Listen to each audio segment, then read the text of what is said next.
Many different groups entered and invaded Africa. Arabs with Rh-negative blood type spread diseases and viruses. Arabs from Yemen moved into Somalia.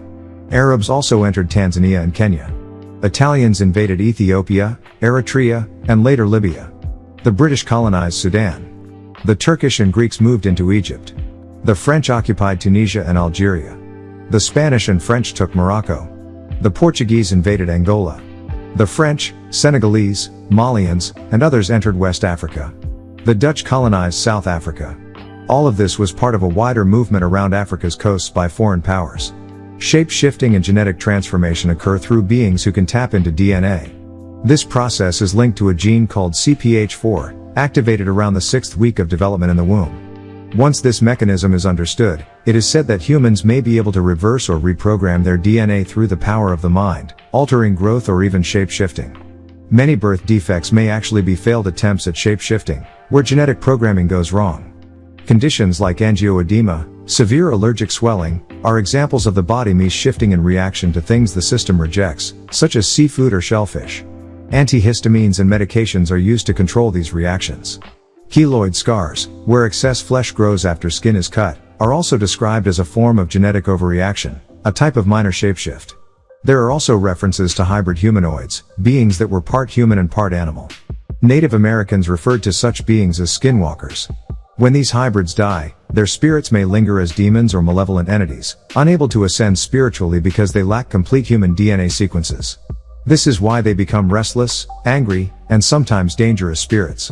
Through practices like Ouija boards, rituals, or occult ceremonies, such spirits can be invited back into our world. Ancient groups, such as the Dogon, described beings created through cloning, crossbreeding, and alien genetic manipulation.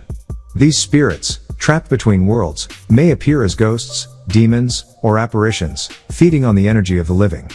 People who open themselves through wickedness, addiction, or lust may attract these hybrid spirits, sometimes as Walkins who take over their bodies. Sexual spirits like the incubus and succubus are said to come from people who died during acts of lust, adultery, or violence. These spirits continue their desires after death and prey on the living, especially during sleep. Likewise, killers, such as serial murderers or soldiers who kill in war, may become haunted by the spirits of those they killed, eventually turning into restless specters themselves. There are countless disembodied spirits, some torment, some mislead, and others even kill. Blood rituals, fear, anger, and corruption are said to attract them. This is why it is taught that people must return to studying and living the Sabian way, a spiritual path connected to knowledge, discipline, and righteous living. According to biblical and extra-biblical sources, like the Book of Enoch, Noah was described as genetically different, a perfected being in his generation. His DNA carried hybrid traits linked to the Elohim or Anunnaki. He is described as tall, with radiant white skin, woolly white hair, and eyes that shone brightly, lighting up an entire house at birth. These descriptions align him with Nordic-like or extraterrestrial characteristics. Noah's perfected genetic line was passed on, but when he cursed his grandson Canaan, Genesis 9:25, this altered inheritance was carried forward. Some interpretations suggest this curse marked a shift in human DNA, connected to hybridization and separation of lineages. Thus, the story ties together colonization, alien interference, genetic manipulation, spiritual entities, and the unique role of Noah as a genetic bridge between humans and higher beings. O you fabricators of lies, you deny being liars, but your deeds betray you. You misrepresent the truth. Judge yourselves, will you be saved on that great day? Are you trustworthy, or are you the liar? O liar, O doubter, O slanderer, O blasphemer, O betrayer, O gossiper, O fabricator, O cheater, O hypocrite, O evildoer, O ignorant one, O denouncer, O corrupter, O seducer, O flirter, O impersonator, O untrustworthy one, O fornicator, O arrogant, O ungodly, O murderer, O drunken, O adulterer, you are always the taker, never the giver. These traits identify you to all but yourself. Your conduct exposes you. You were always a doubter, unwilling to surrender pride and ego. You pretended to follow those who truly surrendered, yet only trusted your greed and lust. One true and faithful soul is better than 1,000 untrustworthy and ignorant ones. The greatest atrocity is how you deceived even your own family, pretending to seek truth and the upliftment of our people, while serving only yourself. You preached, and many believed you. You looked men in the eyes, shook their hands, ate with them, studied what was given, even pretended to practice it, yet all for your lust, greed, and personal gain. Know this, Life on Earth is short. What you create through your beliefs becomes your hell. Just as a nightmare feels real until you awaken, so too will you suffer by the illusions you accept. Mortal men wrote books of judgment, and those who follow their fictions create their own prisons. Good and evil both exist within. The choice is always internal. There are states of the spirit at death, trapped souls, unable to move on. Confused spirits, unaware they are dead. Souls taken up by ancestors to higher realms. Restless souls, reincarnating again and again. Most of you are in reincarnated lives now, that is why you recognize people and places you have never seen. At 5 to 6 weeks, the Divine Mother's body produces CPH4, the chemical of life force. It ignites the spark of growth within the womb. Not all carry the divine seed, for mixing, poisons, and drugs corrupt alignment with the three great energies: physical energy, divine inner energy, and cosmic energy, what Hindus call prana. When awakened, energy rises through the 9 seats, psychic centers, aligned with the glands of the body, moving upward through the throat, the third eye, and finally the crown, the 1,000-petaled lotus. At that stage, one attains oneness and liberation from the human state, entering divine harmony. Most traditions teach 7 seats, but the masters revealed there are 9, 2 beyond the crown, 1 for the spirit and 1 for the soul. On social media, I see far too much tearing down. Men criticizing women, women criticizing men. But this blame game has to stop, because it gets us nowhere. After the arguments end, nothing has changed. Instead of focusing on what the other side is doing wrong, we need to focus on ourselves. What are you doing to uplift, to build, to improve? I often think back to May 8, 2002, when our master teacher, Dr. Malachi Z. York, was taken from us. If Tamare had been allowed to continue, it would stand today as a cultural center rivaling even the idea of Wakanda, an example of African heritage rebuilt in America. His vision was to establish cities that mirror the beauty of Africa, Morocco, Egypt, Ghana, Liberia, so our people could experience our culture firsthand without leaving this land. More importantly, Tamare was about nationhood. Liberation will never come until we govern ourselves. From the beginning, the system here has been designed not only to suppress us, but in many cases to eliminate us. History proves this through broken treaties, stolen land, and systematic betrayal. Our master teacher understood this, and that's why Tamare was so significant. It wasn't just cultural, it was economic, political, and spiritual empowerment. Imagine if our children grew up speaking our own language, thinking in our language, seeing themselves as great not just in history, but in the present moment. Imagine if their first images of pride came not from outsiders but from our own nation, built by us. The truth is, when people see what we could be, strong, unified, uncolonized, it sparks awareness. And awareness is the seed of liberation. Colonization has stripped us to the core, even our very thoughts are filtered through another people's language. We are Africans, yet we think in English. That's how deep the theft of culture goes. But movies, teachings, and movements like these remind us that something greater is possible if we take back the responsibility to build. Our master teacher taught that the key to unlocking our hearts and minds is doctrine, applied with love and unity. But doctrine alone is not enough. Knowledge is potential energy, it becomes kinetic only when put into action. Gasoline won't move a car until it's ignited. Likewise, our wisdom won't move us until we apply it. Too many of us let knowledge sit dormant. We have to act, teach, build, organize, and live it. The truth is, we can't wait for someone else to fix things for us. Religion tells us to hand responsibility to God or the devil, but as NWPUians we know the responsibility is ours. We ask the ancestors and the Neteru to work through us, not instead of us. This requires action, persistence, and unity. Not everyone will move in the same way or at the same pace. Some people naturally live in harmony with the principles we teach, even if they've never attended a class. Others will need time, guidance, or a spark to awaken what's inside. That's why our dress, our behavior, and our example matter, because they open the door for dialogue. People see us, they ask questions, and that creates opportunities to teach and connect. Ultimately, it comes down to this: good and evil both exist within and around us, but choice exists only within. We each decide whether to live the doctrine, to teach, to act, or not. The responsibility is ours, and the time is now. The path is revealed both by the skies and through them. The question is asked, what is the exact way through the stars? It is Khepri who pushes forth the morning star, shining with piercing brightness. From what was once hidden, a ray emerges. Know this, you are protected by a pilot, watched and guided. All creation was formed from nothingness, flowing forth in order, shaped by the warmth of the Creator's hand. By such symbolic action, Ptah renewed and refilled the earth. These are the final days, when secrets will be uncovered, lies exposed, and truth revealed. Only then will the true NWPUians, descendants of the ancient line, awaken to their power. Signs will appear in the skies, beams of light through great clouds, the earth trembling, mountains falling, and fire rising from beneath. Before this comes, there will be bloodshed across all shores, wars, hate, violence, diseases, drunkenness, and lawlessness. These words are not lies nor amusements. They are warnings. The cursed seed of Hecate is already lost and plotting destruction, but they will be consumed by fire from the skies. For Ra, the eternal tuner of time, holds the power to bring the end of their works. He has watched their selfish and destructive ways for 6,000 years, their disrespect of creation, of nature, of the children of light. But those of the true bloodline, reborn with eternal life, will shine like gold and green grass. The confrontation is certain. The confirmation will come whether accepted or not. Woe to the people of the earth when it begins. The sun itself will send forth flames, planets will align, and the very crust of the earth will shift. The poles will move, as they did 24,000 years ago. Ice will melt, weather will change, floods will come, fires will burn, and animals will flee their homes. Forests will be destroyed, storms will rage, mountains will crumble, and volcanoes will erupt. People will not listen, but they will see. Death will be treated like a game, life will mean little. Humanity will descend into savagery, killing, warring without reason, drowning in intoxication. Even the rich will not escape. Religion will fail to deliver its promised saviors, and many will realize they were deceived. The truth will be undeniable. Only those who prepared will endure, while many will be left behind. O you who remain unenlightened among our deceived Nubian, Moorish, Kushite, and so-called Negro people. Your utterances are not in alignment with our true way of life called now, from WAP.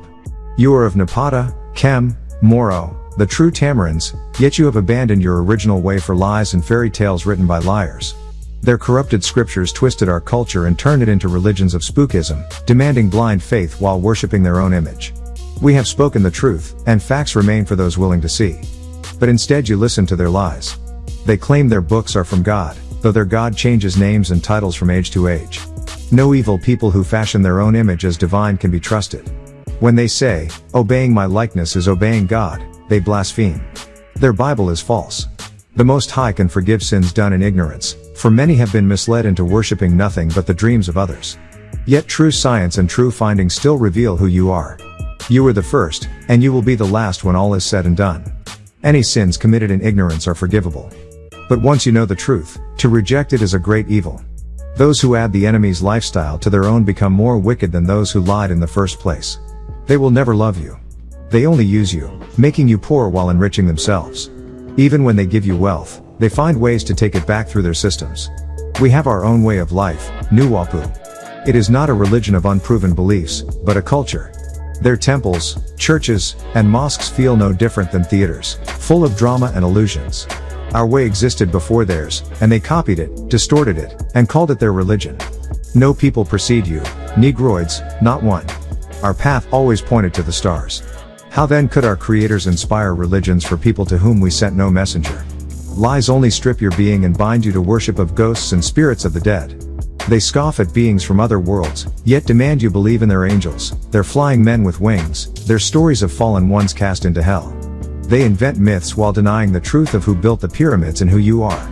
They teach light is good, dark is bad, white is pure, black is dirty. They need your self-hate to win your soul. Your way of life is not religion. It is love, truth, family, compassion, and peace. We proclaim, I am part of all, and all is part of me. I am one with all, and all is one with me. Whoever trusts in religions outside of our true way of life, will be lost at the end and filled with regret. The ancestors left us the path on the walls and in papyri, a way that cannot be erased. Yet today we dress like them, eat their food, marry their seed, talk like them, lie like them. Still, we have our own ways, superior to all religions. Among our misled family, some spill animal blood seeking forgiveness. Others believe one man's death pays for their sins. But the true sacrifice heaven accepts is a clean heart overflowing with compassion, love, and peace toward our people. Be merciful to animals, as our Tamaraean ancestors were. Their flesh and blood will not avail before heaven. Only your return to your true way will. We welcomed the beast, and he twisted truth into lies, distracting us with pleasures, lust, greed, and imitation of his ways. But it is not too late to return. Signs of alien invasion are promotion of meat eating, zombie propaganda, surveillance through computers, phones, and smart devices, worldwide chaos, destruction of ancient records and monuments, new viruses and drugs, DNA collection requests, dating and mating systems sold as perfect matches, replacement of certain bloodlines, gingers, Rh-negative types, weather weapons, and UFO indoctrination to replace old religions. The world has read what Baba Yanun has revealed as supreme being of this cycle. He has moved from the 19th seat to the 24th, and now to the center as the Ancient of Days. Their end is upon them, and we shall overcome. DNA harnesses both sound and light in each moment. Words, tones, rhythms, and frequencies alter your genes. Losing your own language means playing another's music, retuning yourself unnaturally. After 400 years, our people were untuned, becoming hybrids who act like the oppressor. Yet DNA is more than biology, it is linked to space and time, attracting information across dimensions. We are part of the All, as the All is part of us. Our divine being is nine ether, eternal. Our Muslim brother and sisters may choose to call us kafir. Let's clarify the true meaning of kafir, often translated as unbeliever or disbeliever. The root of kafara means to cover, to conceal, not unbelief. For example, a farmer covering seeds in the ground. Historically, those called al-Kafirin were rural people outside of cities like Mecca. They preferred older, simpler ways of living close to nature, rather than adopting urban customs. Thus, pagans in this sense refers not to people who rejected God, but those who maintained their traditional lifestyles outside the city order. The chapter Al-Kafirin, originally the 18th chapter, now numbered 109, addresses these people. Its 6 verses emphasize mutual separation. For you your way, and for me mine. Din is commonly translated as religion, but its root is closer to judgment, striving, or law. It parallels the Hebrew din, dan, found in Genesis 3:7 and Job 19:29, meaning to judge or govern. Even in the Quran, Surat Al-Fatiha 1:4, speaks of the day of judgment, not religion. Many Arabic terms in Islam trace back to Hebrew and Babylonian origins. Kafara is connected to the Hebrew term used in Yom Kippur, Day of Atonement, meaning to cover or atone. Abada, to serve, enslave, was later interpreted as worship but originally meant servitude. The word salim, peaceful, whole, parallels Hebrew shlomo, Solomon. Quran, to read, recite, stems from the Hebrew kara, to read, call, cry out. Islam, like Judaism and Christianity, absorbed much from ancient Egypt. Figures such as Moses, Musa, have roots in Egyptian priesthood traditions, for example, Wab, meaning priest. Deities such as Aten/Aten influenced later concepts of God. The Quran structure, chapters, and terms were reshaped over time by Persians and Indians who introduced grammar, diacritical marks, and vowels, elements Muhammad himself never saw. As Samad, 68th attribute of God, means the self-sufficient, independent. This parallels Egyptian concepts of Atum Ra, the undifferentiated, self-sustaining source of creation. Chapter 112, Al-Ikhlas, echoes Egyptian theology about the pure, unique, self-sufficient creator. Islam is a continuation of Judaic-Christian traditions, all of which ultimately drew from ancient Egyptian spiritual systems. Names, places, and meanings were altered, but the roots remain the same. Therefore, the call is for Africans and descendants of ancient Egyptians to reclaim their original heritage, recognizing that much of what is now called Abrahamic religion originated from Kemet, Egypt. The soul is the conscious emotional being, capable of corruption if bound to fleshly desires. The spirit, however, is the divine spark that connects to the eternal. Judgment is for the spirit, not the soul, for the soul must move on. The battle of life is to free the soul from entrapment, to avoid surrendering it through conformity or the loss of higher reason. Ethics and conscious living protect the soul, while corruption drains it of energy. All these are degrees of ether, subtle energies forming body, soul, and spirit. The body is lowest, the spirit, highest. To surrender your soul is to give away your divine birthright. The physical body was first designed feminine. Masculinity arises from a genetic shift, the Y chromosome, which alters development and produces testosterone. This creates differences in perception, desire, and relationship between men and women. Yet, this is not about opposition. It is about balance. Men must learn the nature of women, and women must understand the nature of men. Together, we refine ourselves.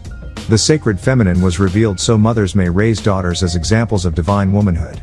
Likewise, men must cultivate divine masculinity. Harmony, not conflict, is the goal. Love, respect, and mutual understanding are the path to our perfection as a species. The term homo relates to human beings. From it we get homicide, the killing of a human, homily, a sermon, homogeneous, making all the same, and homosexual, same-sex attraction. These words reveal attempts to unify, standardize, or blend. But behind this blending lies a distortion, to make everything the same, stripping away uniqueness. From Homo erectus to Homo sapiens, man has been described as both human and beast-like, part ape and part man. Terms like mannequin, an imitation of man, or mania, madness, reveal this struggle between the real and the imitation. The ape-man is not truly like you. He looks similar, but retains the impulses of an animal, to kill, to dominate, to enslave. He has spread among nations, Irish, Polish, Welsh, Scottish, German, and others, becoming offspring across America and beyond. His nature is evil, he kills for sport, enslaves others, covets women, teaches children war, and demands worship of his false image. He creates false stories and calls them history, really, his story. Though he pretends to be ancient, he is only 6,000 years old. In that short span, he has lied, stolen, and deceived. He cannot be trusted. He spreads disease, war, and destruction while claiming titles and identities that are not his. Many have been deceived by him, falling into his wealth and false promises. Yet his time is almost up. His 6,000 years of rule, from 4004 BCE to 2004 CE, have ended. He is now decaying, even turning against his own kind. In these last days, he seeks to destroy all others with him. Do not follow him, eat his food, drink his drink, or mix your seed with his. He will tempt you with wealth, but it is empty. He has nothing to offer but lies and false hope. His origins trace to caves and mountains in Europe, roaming the earth for millennia with barbaric violence. He has deceived leaders, corrupted nations, and spread death through drugs, alcohol, nicotine, and sexual immorality. His time is finished. The curse upon Cain's seed has run its course. His lies are being revealed, and he lives in fear. Do not follow his false religions, false gods, or false images of Jesus and Mary. Run back to your own. Return to truth, sound reasoning, and right knowledge. The true way home is through right wisdom, not his deception. The day will come when all, men, women, and children, will witness extraordinary celestial phenomena, as predicted by the ancient ones, the original astronomers. The Earth rotates on its axis every 24 hours with an equatorial circumference of approximately 24,000 miles. Standing on the equator means moving with the Earth at roughly 1,000 miles per hour. The Earth orbits the Sun, 93 million miles away, in a slightly elliptical path at nearly 66,600 miles per hour. This orbit defines the progression of the seasons. The tilt of the Earth's axis, about 23 degrees, causes the seasons by varying sunlight exposure. This tilt, or obliquity, slowly oscillates between 22 and 24 degrees over a 50,000-year cycle. Planetary and lunar gravitational forces subtly influence Earth's orbit, rotation, and tides, causing phenomena such as stronger earthquakes during certain lunar phases.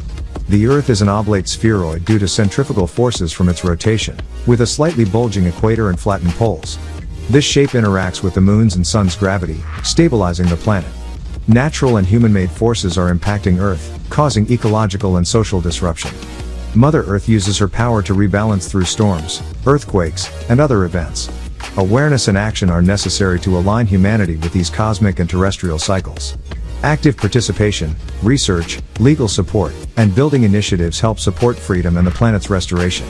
Emotions are active forces that influence the mind, creation, and destruction. Misunderstood energy can deceive, appearing as visions, ghosts, or apparitions. Spirits of ancestors can influence individuals through DNA, blood, and familial connections. These influences affect dreams, thoughts, and daily life. Both good and evil spirits can attach to people or objects, influencing behavior, thoughts, and events. Evil spirits may exploit weaknesses, fear, or negative emotions. Visions seen while awake or dreaming often originate from within, reflecting internal energies rather than external forces. Humans create their own spiritual experiences. Awareness and control of personal energy can prevent deception or harm from external forces. Many cultures personify spiritual forces as gods, angels, or spirits. These stories, rituals, and religious practices are ways to understand and interact with unseen energies. Every thought, emotion, and action carries energy that can shape reality. Humans inherit both physical and spiritual influences from ancestors, which can be positive or negative. Recognizing, reflecting on, and projecting energy consciously allows individuals to navigate life with awareness and empowerment. Even when disagreements arise, we must remain united. Like family, we may fight or argue, but the doctrine is our guiding principle. It provides solutions, heals divisions, and strengthens our unity. We live in a world filled with misinformation, and without the master teacher's direct guidance, stress and confusion can arise. Yet, by applying the doctrine, we overcome challenges, remain united, and focus on our shared goal. Our mission is clear: to heal, to teach, and to prepare ourselves and others for leadership. This is not limited to our race, it is for the benefit of the entire planet. Moors are distinct from Africans who converted to Islam. Moors are scholars and travelers from ancient Egypt and indigenous America. Modern Moors formed the United Nuwaubian Nation, June 26, 1993, under UN indigenous rights. Moors are not defined by Islam. Many Africans converted to Islam during the Arab slave trade. Arabic converts were called Morenos, trusted, dark-skinned, while non-converts were called Negroes. Many misconceptions arise from misunderstanding Islamic and Arabic terminology. Fez, from Fez, Morocco, symbolizes years of study and trustworthiness. Male students wore red fezzes, masters wore black, female students wore white veils. Misunderstandings include confusion with the taller Turkish tarbush. American Freemasons adapted these symbols. Moor does not mean navigator in Arabic or African dialects. Correct meaning: a traveler and scholar who studied in 7 key cities: Cairo, Fez, Timbuktu, Cordoba, Istanbul, Damascus, Baghdad. These cities represented mastery of 7 disciplines: astronomy, mathematics, language, music, geometry, science, chemistry. Hieroglyphics, Murat equals beloved, symbolizing those who pass sacred tests. Arabs adopted Egyptian terms. Some meanings were altered over time. Moors preserved knowledge long before Islam, 610 AD, and the Prophet Muhammad. America was considered the place of vacation or Atlantis. Cities named by Freemasons reference Egyptian heritage, for example, Memphis, Kentucky. Moors' influence predates European colonization. Many falsely claim Moorish heritage or knowledge without true study. Misinterpretation of religious texts, symbols, and languages is common. True Moors study Arabic, travel, and master knowledge before teaching. Leaders fear the rise of knowledgeable Moors, for example, Baba Yanun. Imprisonment and plots aim to stop the awakening of indigenous knowledge. Only true scholars with deep experience, rank, and knowledge pose a threat to false leaders. Moors are scholars, travelers, and preservers of ancient Egyptian and indigenous knowledge. Fez and other headdresses symbolize rank, achievement, and mastery. Misconceptions about Islam, Moor, and African history are widespread. True understanding requires study, travel, and experience, not hearsay. Humans transition from the sea to land, evolving from Homo saurus to Homo sapiens, as described in Genesis. Early humans, called soul beings in scripture, became physical beings and reproduced. These humans were placed on earth, from seas to land, and became ground people, initially in Africa, Ethiopia. Early humans lost outer scales, gills, and wings to live on land. Men were instructed to respect women, and humans became naked, with only skin and hair like other mammals. Overseers who had not transformed rejected the appearance and scent of these new humans. God, Yahweh Elohim, limited humans' wish to return to divine godhood. Humans were distracted from studying sacred knowledge through temptation, often involving sex, as a means to prevent understanding divine wisdom. The story of Eve, Hawa, consuming forbidden knowledge illustrates this.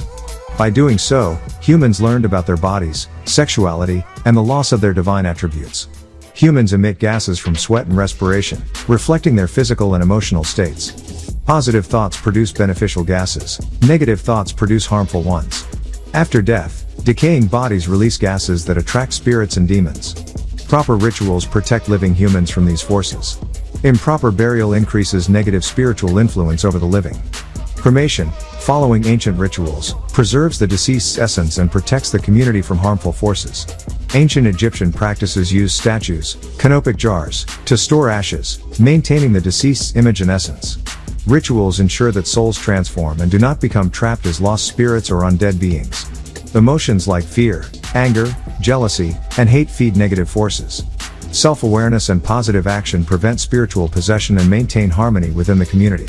Individual choices should align with the well-being of the collective race for survival and spiritual growth. Cremation is preferred. Ashes can be preserved in art or mixed with earth. Remembering the deceased in mind and spirit ensures their continued positive influence. Ancient practices inform modern guidance on life, death, and spiritual protection. Understanding human transformation, the emission of physical gases, and proper rituals is essential for personal, spiritual, and communal well-being. Maintaining positive thoughts and honoring ancient practices safeguards life, both during and after physical existence. Historically, the Nagaru were mentally dormant, unaware of their divine nature and origin, despite being born in Africa, the cradle of humanity and the original home of the Nagaru people.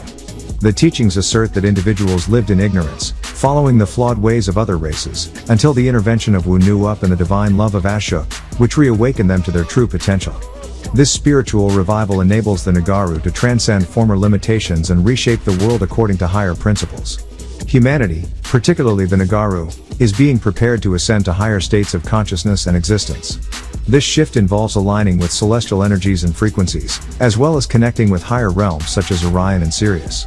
The dimensional shift is linked to evolutionary cycles, DNA, and the development of specific genes, notably the human accelerated region, HAR1, gene. This gene, located on chromosome 20, plays a significant role in brain development and cognitive evolution, enabling mental acceleration and adaptation. The text posits that this genetic attribute positions the Nagaru for heightened mental and spiritual growth, allowing them to interact with parallel universes, time portals, and harmonic dimensions. Just as radio waves and television signals operate within specific frequencies, human consciousness is able to tune into higher dimensional energies when aligned properly. Practices such as learning ancestral languages, musical tones, and ritual alignments facilitate this tuning process. By doing so, the Nagaru can transcend the limitations of a three-dimensional worldview, expanding their awareness to embrace the nine-dimensional reality in which their true nature operates. Unlike linear thinking, this multi-dimensional perspective allows for spiral cognition, interconnectedness with ancestral wisdom, and attunement to the harmonic multiverse. The Nagaru are encouraged to awaken to their divine nature, harness the latent potential within their genes, and actively participate in the dimensional shift. By doing so, they transcend ignorance, reconnect with higher frequencies, and fulfill their role in shaping a more enlightened world. These lessons are not merely theoretical but are presented as practical guidelines for spiritual evolution, encouraging participants to recognize the vibrational and multidimensional reality of existence. All dimensions exist simultaneously within the same space and time, as do light and sound. However, these dimensions operate independently and manifest differently due to the pulsation rates of atomic and cellular particles. These pulsation rates occur concurrently but often remain imperceptible to human senses, much like the invisible presence of individuals within a crowded room whose names, races, or identities go unnoticed. As a planet progresses through dimensional scales, the particle pulsation rates gradually increase, enabling evolution across 8 distinct dimensions. This process encompasses both living and non-living matter. Planet Earth, for instance, follows a harmonic temporal cycle of 24,000 years, corresponding to its approximate circumference of 24,000 miles. This cycle is also linked to the equinox precession of 26,000 years caused by the 23.5 degrees axial tilt. Consequently, Earth experiences 2 overlapping cycles within this period, providing 2 opportunities for transformation or ascension. The dimensional shift is not exclusive to any single group, it is available to all beings who maintain genetic integrity. Certain races, such as those who have utilized animal parts in attempts to prolong life, have degraded their DNA and consequently excluded themselves from participating in this evolutionary shift. Renewal occurs through adherence to facts and truth, superseding prior ignorance or belief in unverified spiritual entities propagated by early rulers 6 millennia ago. Human perception of light and darkness has historically been misinterpreted. Darkness has been erroneously associated with evil, whereas bright light, particularly destructive forms like fire or explosions, has demonstrated the capacity for harm. Scriptural interpretations often conflate metaphorical and literal meanings. For instance, references to Satan as lightning suggest energy and force, not darkness itself, as inherently evil.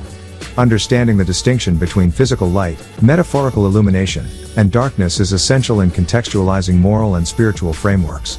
The development of speech in human populations is linked to genetic modifications facilitated by etheric influences. Approximately 54,000 years ago, overseers engineered structural changes in the female larynx, creating vocal cords capable of articulate expression. 4,000 years later, males acquired corresponding adaptations, although with a structural protrusion, commonly referred to as the Adam's apple, resulting in deeper vocal ranges. The FOXP2 gene, essential for speech and intelligence, was instrumental in this process, with females demonstrating more rapid cognitive articulation. These genetic developments highlight the crucial role of female physiology in the propagation of language and cultural knowledge. Historical records suggest that etheric or spirit forces have interacted with Earth for millions of years. Approximately 17.25 million years ago, certain entities, including forces associated with Leviathan, were cast out from higher realms and constrained within Earth's energy matrix. These disembodied forces, which include variants of extraterrestrial species and energy beings, were trapped as part of a larger evolutionary framework. They subsequently influenced human genetics, social structures, and spiritual development, culminating in the formation of the Nephilim and other hybridized lineages. The presence of a soul manifests through empathy, care, and alignment with natural law. Individuals exhibiting a soul maintain harmony with nature and refrain from subjugating others. Conversely, etheric forces operating in opposition to natural order promote disruption and degradation. By observing one's alignment with natural ethics and the nurturing of life, one can discern the presence and influence of the soul. The soul can be understood as an intrinsic aspect of human existence, encompassing the capacity for nurturing, self-control, and responsibility. Beyond these qualities, the soul is believed to possess the ability to traverse higher dimensions, granting access to realms beyond the physical. Contemporary society, however, imposes forces that diminish this spiritual essence, often through the media, consumption of certain foods, and engagement with external images and ideologies. Living in imitation of influences other than oneself contributes to a depletion of the soul, manifesting in greed, desire, hatred, and a lack of communal trust.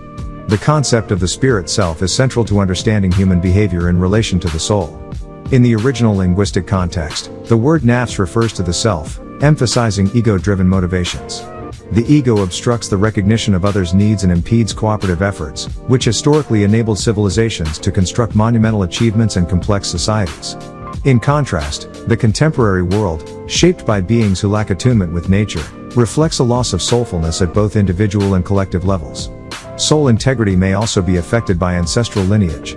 Not all individuals belong exclusively to the so-called Adamite race. Some have ancestral mixtures, which may include lineages historically devoid of soulful consciousness. Over time, these intermixings may contribute to the weakening or loss of soulfulness in descendants. Practices, diets, cultural norms, and mental conditioning that align with external influences further accelerate this loss, creating what is described as mental uniforms that disconnect individuals from their inherent spiritual essence. Alternative historical accounts suggest that humanity, specifically the Adamites, originated from genetic experiments conducted by extraterrestrial beings known as the Anunnaki. According to these accounts, the Anunnaki, in need of labor to extract resources from Earth, engineered the Adamites as a primitive worker class. Over generations, DNA from various species, including primates, canines, and porcine creatures, was grafted to produce desired traits such as dexterity, obedience, and resilience. Subsequent intermixing with other extraterrestrial groups, including early Caucasian populations, led to variations in the Adamite line. These historical interventions are said to have influenced the spiritual evolution of humanity. The Adamites eventually lost their soulfulness due to these genetic manipulations and cultural disruptions. Textual references, such as in the biblical book of Joshua, are interpreted as records of this spiritual and physical decline. The preservation of the soul requires a conscious effort to return to natural and ancestral ways of living, including reconnection with natural hair practices, traditional dress, and the study of one's lineage. These practices reinforce the connection between the individual and their spiritual and ancestral heritage. The ongoing struggle involves resisting societal pressures that encourage living according to external influences rather than one's own spiritual nature. The discourse on the soul, ancestry, and human origin challenges conventional historical and anthropological narratives, emphasizing the interplay between genetics, spirituality, and societal conditioning. Understanding these dynamics is essential for restoring spiritual integrity and reclaiming a more holistic connection to oneself, community, and the natural world. Ancestors may form agreements with spiritual entities, jinns, demons, or other forces. Such agreements can potentially affect descendants if a link was established through the bloodline. Spiritual remedies exist to break these ancestral ties, but they are personalized and not uniform. Spirit forces are morally neutral. They can produce positive or negative outcomes. Their influence is observable in the effects on individuals, such as protection, healing, or harm. Morphic fields and social interactions can affect the body, mind, and health. Exchange of bodily fluids, sexual partnerships, and mixing of DNA can influence descendants up to 4 generations. Genetic traits and vulnerabilities, including health conditions and preferences, may be transmitted across generations. Epigenome modifications, chemical changes to DNA, respond to external signals, including diet, stress, sound, and social interactions. Albinism itself is not a curse. Certain genetic activations, such as the Pleiadian gene, may interact with historical or extraterrestrial influences. Historical lineages show evidence of genetic mixing and migration that shape traits in populations, including light skin, hair, and eye colors. Figures like Canaan are associated with genetic events affecting descendants. Genetic and spiritual influences contributed to the formation of tribes and populations, for example, Jebusites, Hittites, Amorites. Intermixing of different populations can result in inherited diseases or genetic deficiencies. Individuals may encounter higher-level counterparts, or oversouls, on their spiritual journey. Interaction with these oversouls strengthens the soul and facilitates spiritual evolution. When humans sleep, the physical body rests while the soul can travel independently. The soul, also referred to as the spiritual or astral self, can detach and move beyond the body. However, the oversoul, or higher-level spiritual self, remains shared among subordinate souls, similar to an umbrella structure with multiple levels. Each individual soul functions independently, yet all are connected to a singular oversoul, which coordinates their experiences and paths. This layered hierarchy implies that while individual souls may explore or project astrally, they are always linked to a greater spiritual source, guiding their ultimate evolution and consciousness. Humanity's origins involve complex genetic and spiritual intermixing. The discussion distinguishes between Hindus, Patarites, and Dravidians, positing that Adamites arose from interbreeding between these groups and certain fallen celestial beings. Hindus represent long-standing human civilizations with ancient genetic continuity.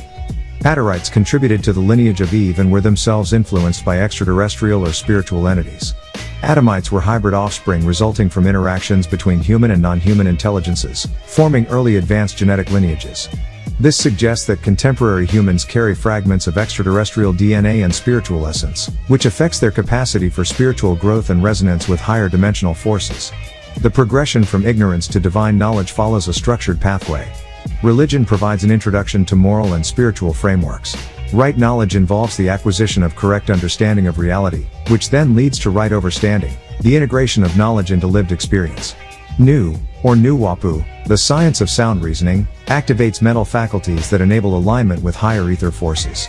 Only those whose consciousness resonates with the 9 ether forces can ascend to the highest spiritual state, becoming Etherians, energy beings capable of manifesting across multiple dimensions. Not all humans achieve this transformation. The ability is determined by genetic, vibrational, and spiritual composition. The universe contains multiple extraterrestrial species, including 9 ether beings, Etherians or Rizkians, which represent the highest form of consciousness. These entities exist primarily in the mental or etheric realm but can manifest physically as needed. Opposing these forces are 6 ether entities, sometimes described as reptilians or Luciferians. Their influence is largely mental and spiritual, rather than purely physical, and humans' ability to resist or engage these forces depends on vibrational frequency, discipline, and spiritual alignment. Practices such as meditation, fasting, and ethical conduct can raise an individual's vibration, providing protection against negative entities.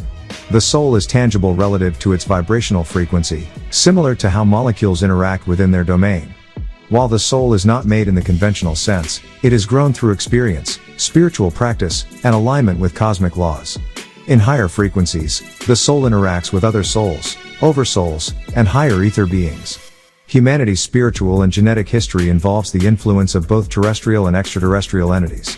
Wars, societal structures, and manipulation of resources may be understood as manifestations of 6 ether forces operating through human intermediaries. Human history, therefore, is not only a narrative of social evolution but also a reflection of interdimensional dynamics. Humanity exists at the intersection of physical, spiritual, and extraterrestrial influences. The soul's journey involves navigating personal and collective spiritual evolution while interacting with higher dimensional entities. Understanding the nature of the soul, etheric hierarchies, and cosmic influence provides insight into human potential, spiritual awakening, and the ongoing struggle between higher and lower etheric forces. In Psalms 82:1, The Hebrew text, analyzed via Strong's Concordance, Strong 0430-0410, illustrates the dual usage of God in both singular and plural forms. The text reads, Strong 0430 Elohim, God standeth in the congregation of the Almighty. Strong 0410L, God judges among the gods. This distinction demonstrates the plural reference to gods, Elohim, and the singular reference to God, El, suggesting a hierarchy or assembly of divine beings. Genesis 1:2 states, And the earth was without form and void, and darkness was upon the face of the deep, and the Spirit, Ruach, of God moved upon the face of the waters. The Hebrew word Ruach, Strong 07307, can be interpreted as soul, breath, wing, spirit, or ghost.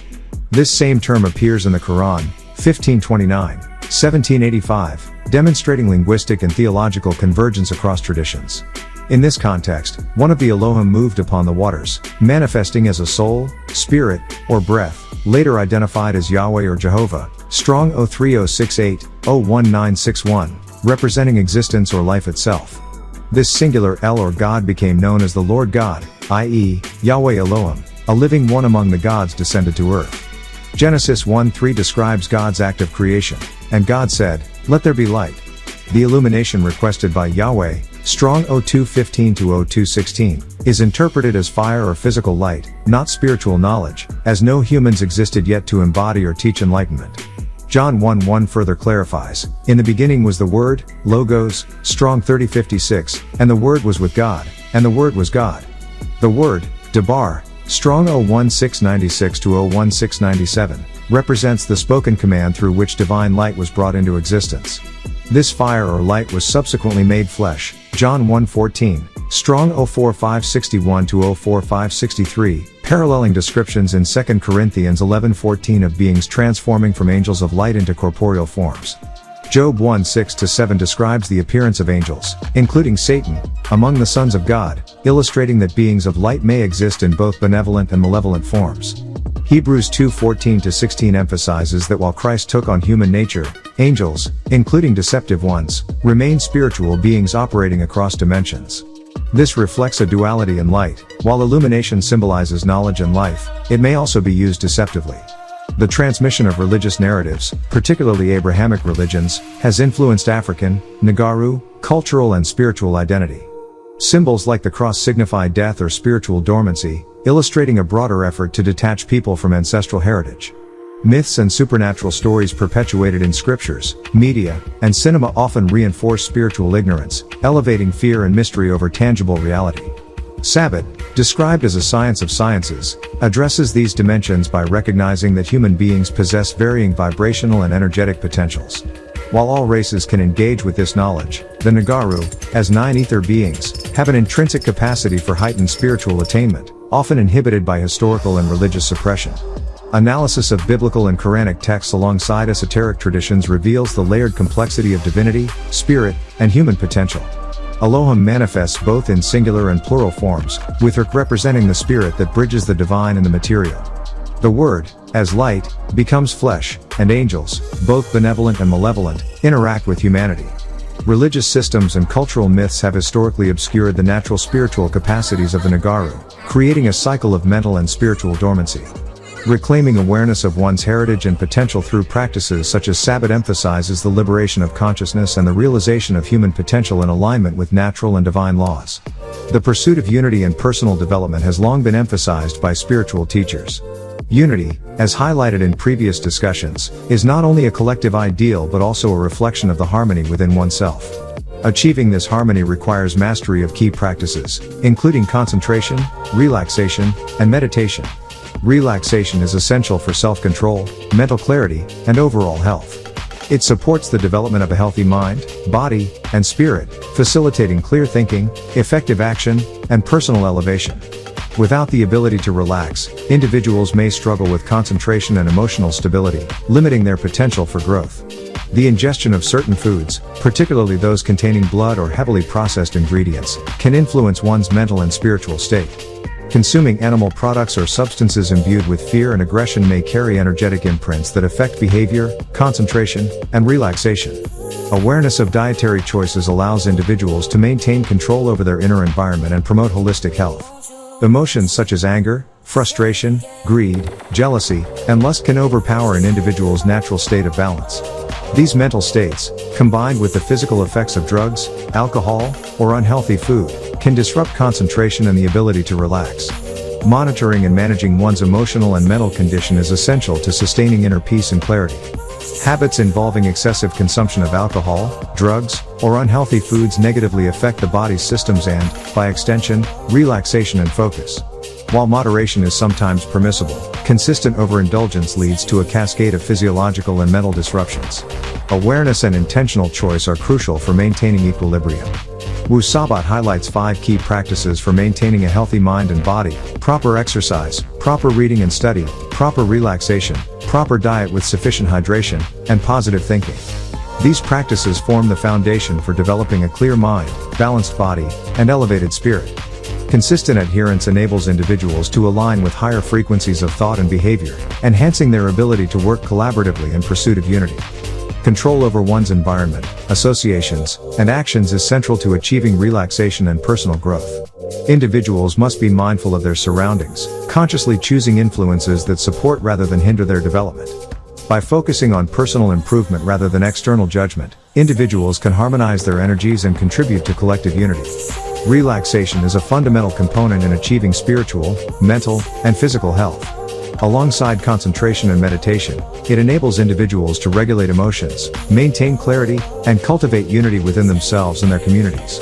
By making informed choices regarding diet, mental states, and lifestyle, and by adhering to foundational practices, individuals can elevate their existence and work effectively toward collective harmony.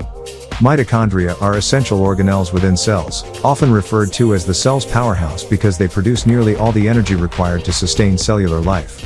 According to genetics research, mitochondrial DNA originates from outside the nucleus and resides within the mitochondria.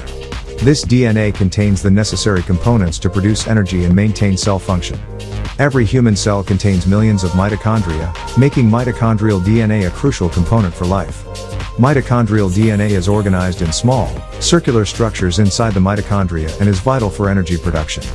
Without it, cells, and consequently the human body, cannot function. Humans inherit genetic material through chromosomes, with females carrying 2 X chromosomes, XX, and males carrying 1 X and 1 Y chromosome, XY. Females produce eggs containing an X chromosome, while males produce sperm containing either an X or a Y chromosome. The combination of these during fertilization determines the biological sex of the child. XX results in a female, XY results in a male. Mitochondrial DNA is inherited exclusively from the mother. Although male sperm cells carry mitochondria in their tails, these mitochondria are lost during fertilization, and only the maternal mitochondria contribute to the child's mitochondrial DNA.